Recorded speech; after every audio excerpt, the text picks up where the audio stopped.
Gusto mo ba ng murang tattoo? As in sobrang mura? Alam ko hindi ito pangkaraniwang offer, kaya marami ang di maapaniwala. Mga nagtaas ng kilay at tumuligsa sa akin. Kung gusto nyo malaman kung bakit, eto ang kwento. Ang totoo ay isang naman talagang libangan sa akin to nung una. Bilang artist, masaya ako na nahahasa ko ang mga kakayanan ko araw-araw. Sa tuwing nakikita ko ang mga gawa kong obra na nagugustuhan ng iba at na-appreciate nila, sapat na yun sa akin.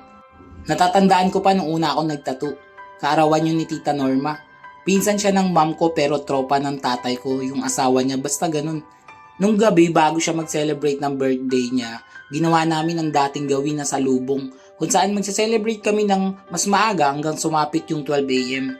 So para di na masyado mahaba yung kwento, inalok ko ang mga pinsan ko nun kung payag ba sila na tatatuan ko for the first time. Alam ko merong magtataka dyan bakit sa tao ko nagpa-practice. Ito lang masasabi ko, bata pa lang ay nagsanay na ako gumuhit at hanggang sa lumaki ay lumawak na ang kalaman ko sa art. Kaya para sa akin buwan loob ko na kaya ko i-meet ang expectation nila as a newbie.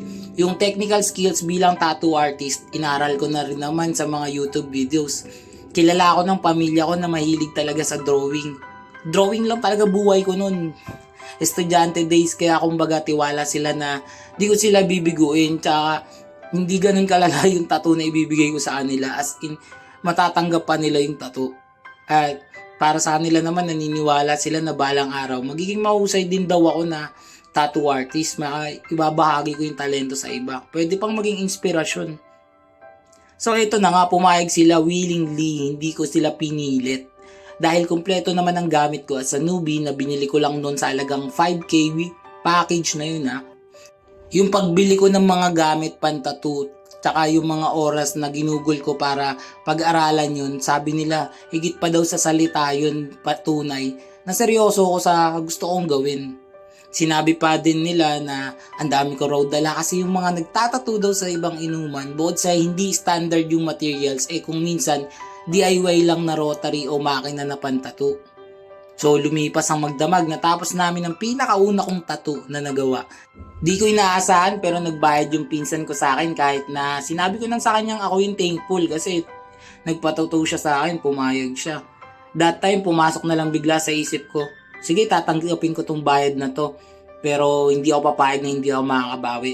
Pagdating ng panahon, pag naging pro na ako, bibigay ko sa kanya yung pangarap niyang tattoo kasi mahilig talaga siya sa tattoo.